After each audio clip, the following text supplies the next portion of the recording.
July 2025 సింహరాశి మాస ఫలాలు ఏ విధంగా ఉండబోతున్నాయో చూద్దామండి. ముఖ్యంగా ఈ వీడియోలో ఏంటంటే గ్రహ తేదీలు, వాటి ప్రభావాలు, విద్యార్థులకు ఏ విధంగా ఉంటుంది, ప్రేమలో ఉన్న వారికి, సంతానానికి సంబంధించిన విషయాలు, ఇన్వెస్ట్మెంట్, పారిశ్రామికవేత్తలు, ప్రైవేట్ ఉద్యోగులు, పెద్ద పరిశ్రమలో నడిపించే వారు ఎలా ఉంటుంది, రైతులకి, వృద్ధులకి ఏ విధంగా ఉంటుంది, అదేవిధంగా మీ యొక్క సమస్యలకు ఇలాంటి రెమెడీ, సింపుల్ రెమెడీ చేసుకుంటే బాగుంటుంది, నివారణ మార్గాలు, ఇవన్నీ కూడా చూద్దామండి.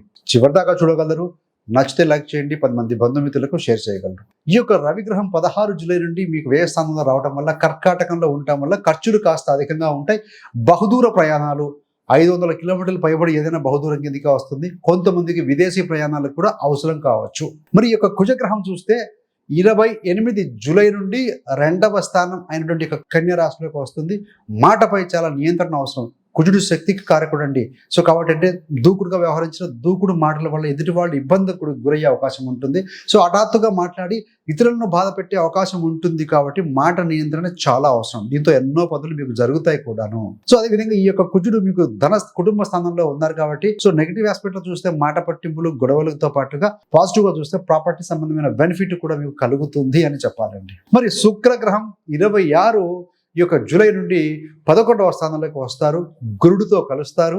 అదేవిధంగా 11 నుంచి 15 వరకు రవి, శుక్ర, గురు కాంబినేషన్ బ్యూటిఫుల్ కాంబినేషన్ అంటే.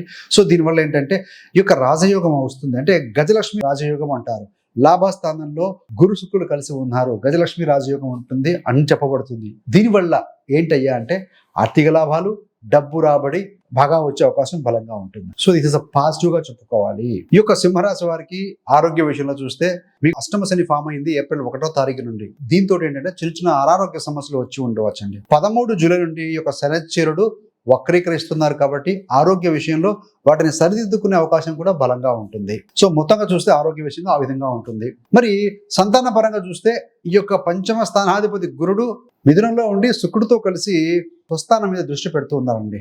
కాబట్టి గురు శుక్రుల యొక్క స్థితి అనేది పంచమ స్థానం మీద మంచి శుభయోగం ఇస్తుంది. ముఖ్యంగా ఏంటంటే పెద్దలతో, సోదరుల సోదరుల ముందు యొక్క సమస్యలు తొలగిపోతాయి. బంధాలు, ప్రేమ బంధాలు బలపడతాయండి. అదేవిధంగా మీ యొక్క పిల్లలతో ఉన్నటువంటి ఒక విభేదాలు తొలగిపోతాయి. ప్రేమ సంబంధం బాగా, పిల్లలతో అటాచ్మెంట్ బాగా పెరుగుతుంది. మీ యొక్క సంతానం కూడా విద్యలో అద్భుతంగా రాణించగలుగుతారు. ఇన్వెస్ట్మెంట్ పరంగా చూస్తే లాభస్థానంలో గురు శుక్రుడు యొక్క స్థితి పంచమం మీద ఉంది కాబట్టి మీరు పెట్టేటువంటి పెట్టుబడులు బలంగా ఉంటాయి. ఆదాయం కూడా ఆ విధంగానే వస్తుంది. కాకపోతే కుజకేతుల యొక్క స్థితి రాశిలో ఉన్నారు కాబట్టి ఎమోషన్స్ కొంచెం గురయ్యే అవకాశం తప్ప, బట్ మొత్తంగా చూస్తే ధనపరంగా ఆదాయము పెరుగుతుంది అని చెప్పాలండి. ఎప్పుడైతే రవి మీ యొక్క రాశాధిపతి వ్యయంలోకి వెళ్తారో ఖర్చు కూడా ఉంటుంది. మీ కొరకు, మీ గురించి, ప్రయాణాల గురించి